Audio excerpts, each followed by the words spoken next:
کچھ لوگوں نے اہل بیت کی محبت کا معنی یہ سمجھا کہ سینہ کو بکی جائے، بال بکھیرے جائیں، گریبان پھاڑے جائیں یا زنجیر زنی کی جائے۔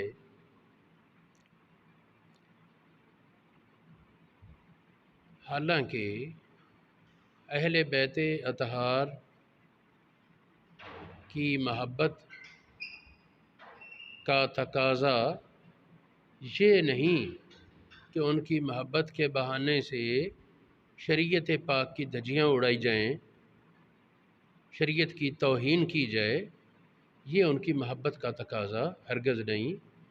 اہل بیت اطہار کی محبت کا تو یہ تقاضا تھا کہ جب انہوں نے شریعت پاک کی حفاظت کے لیے اور نبی پاک کی دین پر پہرہ دینے کے لیے اپنی جان تک کی پرواہ نہیں کی، تو پھر محبت کرنے والے کا یہ دستور ہونا چاہیے، محبت کرنے والے کا یہ اصول اور طریقہ کار ہونا چاہیے کہ وہ کسی بھی لمحے میں شریعت کے خلاف نہ جائے۔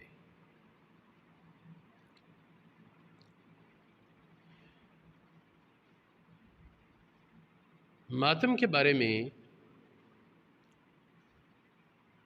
بہت سی روایات اہل سنت کی کتابوں میں بھی ہیں اس کی ممانت پر، اور شیعہ مذہب کی کتابوں میں بھی اس کی ممانت پر روایات کم نہیں، بہت زیادہ ہیں۔ بھئی آنسو بہانا منع نہیں، آنسو بہانا منع نہیں، منع ہے زبان کے ساتھ واویلا کرنا، منع ہے ہاتھوں کے ساتھ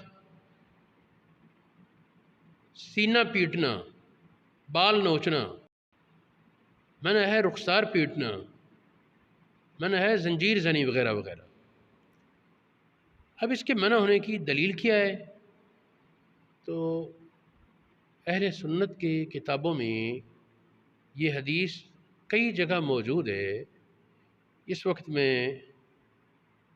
صحیح بخاری شریف کا حوالہ آپ حضرات کے سامنے پیش کرنا مناسب سمجھتا ہوں۔ یہ صرف ایک بخاری شریف نہیں، یہ بہت سی کتابوں میں یہ حدیث موجود ہے۔ یہ ہے صفحہ 173، پہلا جلد صفحہ 173۔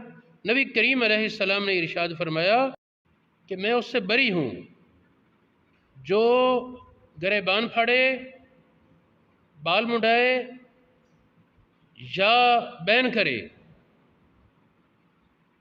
دوسری حدیث ہے، اس میں ارشاد فرمایا لیس منا من ضرب الخدود وشق الجیوب ودعا بدعوی الجاہلیہ۔ نبی پاک نے فرمایا وہ ہمارا نہیں جو رخسار پیٹے، گریبان پھاڑے، جاہلیت کی پکار کے ساتھ آوازیں نکالے وغیرہ۔ یہ حدیث بخاری شریف کے صفحہ 173 پہلے جلد پر موجود ہے۔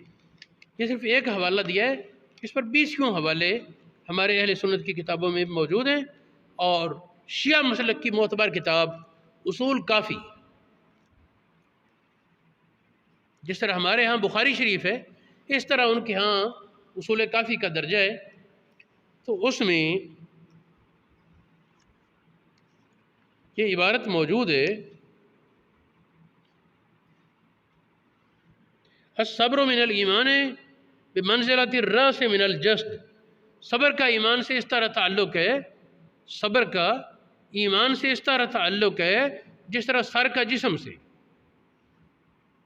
اب سر جسم کے ساتھ ہے تو انسان زندہ رہ سکتا ہے، اور اگر سر الگ ہو جائے تو انسان زندہ نہیں رہ سکتا، مر جائے گا۔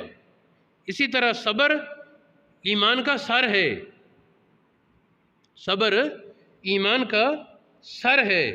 ایک روایت کے لفظ ہے صبر راس الایمان، صبر ایمان کا سر ہے۔ دوسری میں ہے صبر ایمان سے اس طرح ہے جس طرح سر جسم سے۔ اس روایت میں آگے جب سر چلا جائے دھڑ بیکار، مر گیا۔